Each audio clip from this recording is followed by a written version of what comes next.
Волейбол боюнча мырзалар арасындагы Кыргызстан чемпионатынын биринчи туру бүгүн старт алды. Маалым болгондой, волейбол боюнча өлкө биринчилигинде 18 команда алдыңкы орундар үчүн ат салышат.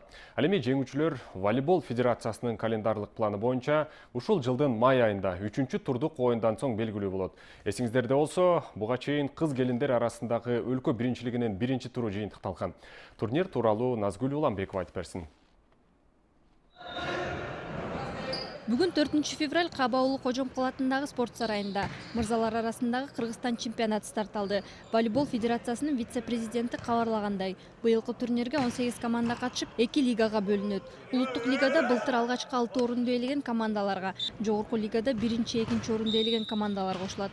Волейбол боюнча өлкө биринчилигинде, улуттук лигасында 8, ал эми жогорку лигада 10 команда чемпиондук наам үчүн беттештерди өткөрөт.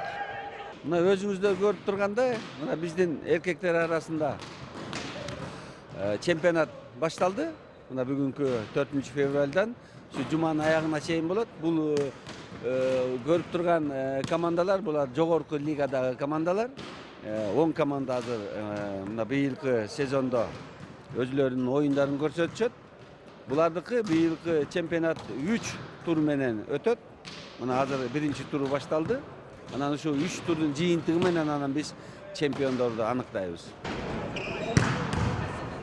Мелдештин алгачкы турунда командалар айланпа системасында өз тайпасында 3төн оюн өткөрөт. Экинчи турда А тайпасында, экинчи, 4-чү орунду ээлеген командалар Б тайпасына өтөт. Ушул эле абал Б тайпасында да болот. 2 турдун жыйынтыгы менен турнирдик жадыбалдын жыйынтыгы чыгып, 1-4 орунду ээлеген командалар медалдар үчүн ат салышат. Калган 4 команда улуттук лигада ордун сактап калуу үчүн өз ара таймаштарды өткөрөт. Быйылкы чемпионатта калыстар үчүн жеңилдик болсун деп, атайын электрондук эсеп санагычтар да орнотулган. Жылдан жылга биздин чемпионат, быйылкы жыл чемпионат 11 чемпионат, командалар күчтүү болуп топтолуп атат, командалардын саны да көбөйдү.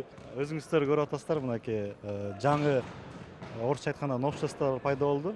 Электронный протокол тууралуу. Бул эң биринчи ошо дүйнөлүк масштабта быйылкы 2018 жылы Россия мамлекети баштаган федерациясы. Аз өтпөй эле 6 айдан кийин Кыргызстанда бул нерсе кирди да. Бул калыстарга эң оңой, оюнчуларга дагы ыңгайлуу нерселер түсүп берет да.